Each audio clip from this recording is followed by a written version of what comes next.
This is our 4K video editor PC build, and in this one we're covering the power supply.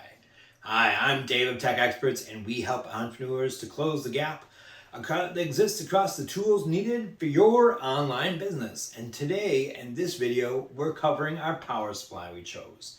Now, you always want to buy a good quality power supply because it is an essential part. Please do not skimp on your power supply thinking you can get a cheap one and it'll be okay. No, it won't. It will end badly. You want clean, consistent power to all your precious parts in your machine. And you want enough power to push all the parts in your machine. Now, you can figure out how much you're going to need ahead of time, and that's something we recommend you do. Look to see how much your processor is going to take. It's going to need extra power on the motherboard. How many hard drives are you going to hook up?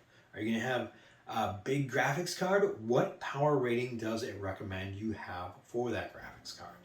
Are you having a capture card as well? Does that need power? Just consider all the parts you're going to need that need power before you start, and try to figure out something that gives you a little extra headroom just so you're not stressing it. You don't want to hit just at that point where you just make it with a power supply. I think you should have that little room, a bump of extra power to make it run cleaner and less stress. So for this choice, we went with an EVGA 850 BQ, and it's an 80 plus bronze power supply. That just is a rating that tells you it's nice and clean and consistent power. Now, yes, we could have stepped up to maybe a gold or platinum one, but they would cost us more, and we didn't really feel like we would get that much benefit for it for this build. Now, I went with a semi-modular power supply.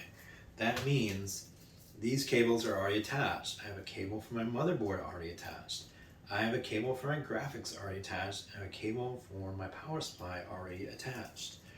Now, if you go with a non-semi-modular one, you go with a full modular one, it'll be a little cleaner. You can pick whichever ones you need then for those, and everything that you need will be individually connected.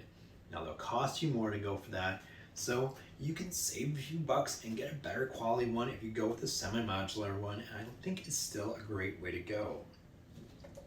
Now, it comes with all the extra cables you could need, right? I've got extra PC cables. I've got extra graphics cables. I've got a bunch of SATA cables. And there's 3 SATA ports on here, so you could do 3 sets of drives off of them, or drives in 3 different areas they can't easily reach if you didn't want to do it that way.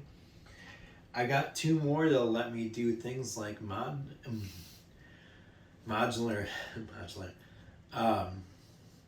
the old school modular thing, the ones for connecting fans, right? So I got 2 more that I can connect fan solutions up to, as well as extra graphics and extra power for my motherboard as well on here.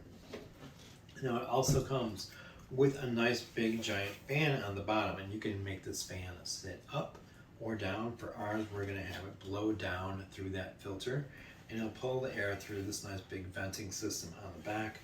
Nice and clean, one single easy to use power supply and a normal heavy duty power cable connection on here. It also tells you your power ratings across the different levels on here as well.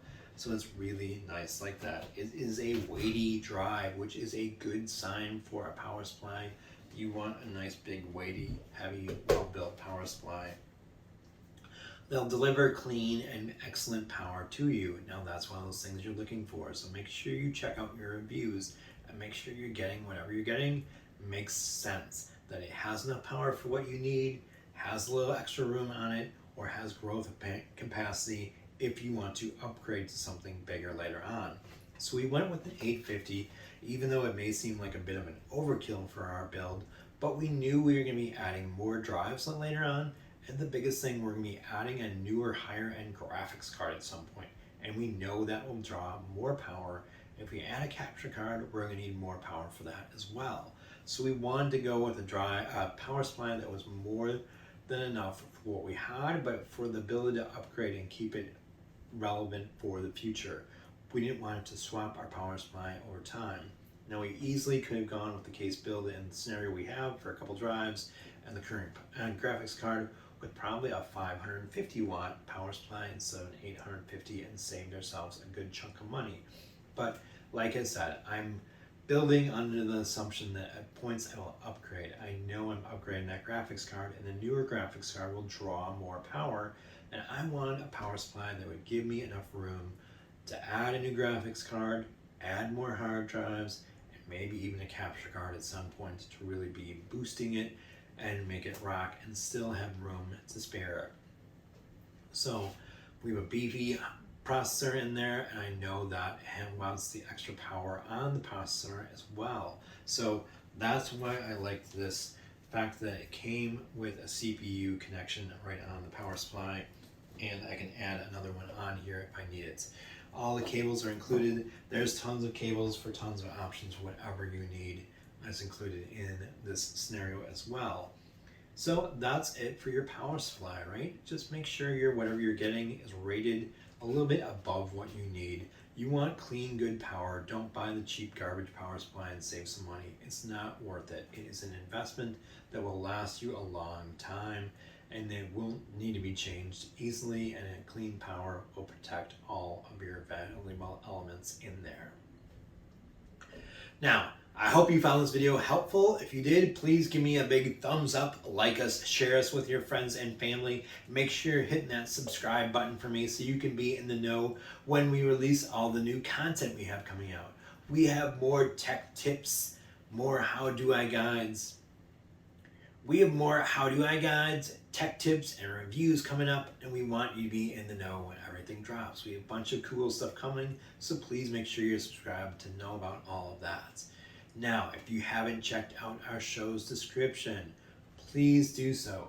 I know all these tech things can be a little bit overwhelming when you hear people say you're going to need a password manager or a backup solution or all these other things. We have 5 foundational pieces we think you really need to have in place, and those are just a couple of them. Well, if you feel overwhelmed by that, yep, we've got a link for you in the description. It says tech assessment. Complete the tech assessment so we can determine where you're at, if we're a good fit for your needs, and how we can help you find the right solution for your tech needs.